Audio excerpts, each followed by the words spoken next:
ढल गया, म्हातारबा गायब. माझ्या पायाखालून म्हातारबा गायब झाला. लेकिन मैं मरा नहीं, क्योंकि अभी भी मेरे पैरों के नीचे कोई खड़ा है.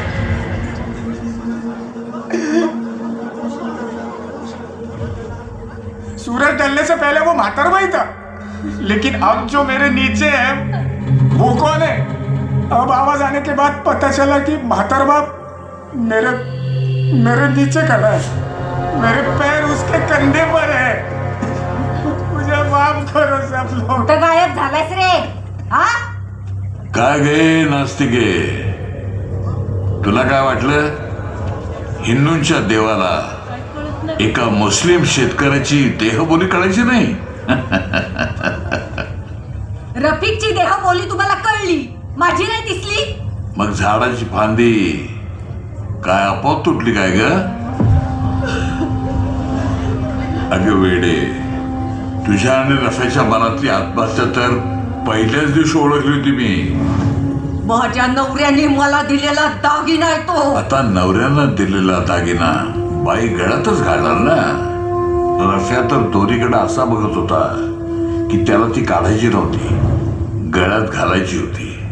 आम्हाला वाचवलं, मग माझ्या तुक्याच्या नशिबी असा मृत्यू का लिहिला? तो तुझ्या तुक्यानं निवडलेला मृत्यू होता. अजून 35 वर्ष आयुष्य बाकी होतं त्याचं. म्हातारपण एकत्र घालायचं होतं तुम्हाला, पण जायची घाई त्याला झाली होती, मला नाही. न्याय करा, न्याय करा, नाहीतर आमच्या सगळ्यांवर जीव द्यायची वेळ येईल हो. न्याय करा. आत्महत्या करून तुक्यानं माझा अपमान केलाय. तुमचा अपमान केला म्हणून त्याला 10 तास लटकवत ठेवला का तुम्ही? 10 तास लटकत होता तो झाडाला. त्याला मी नाही, तू लटकत ठेवला होतास 10 तास तुझ्या खोट्या अहंकारापायी.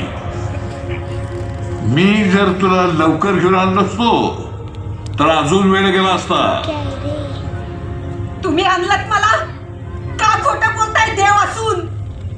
मी नगर हल्ला वारुळावर म्हणून बाहेर आलात तुम्ही. अगं वारुळातून बाहेर पडायला मला निमित्तच लागतं, कधी कुऱ्हाड तर कधी तुझा दगड.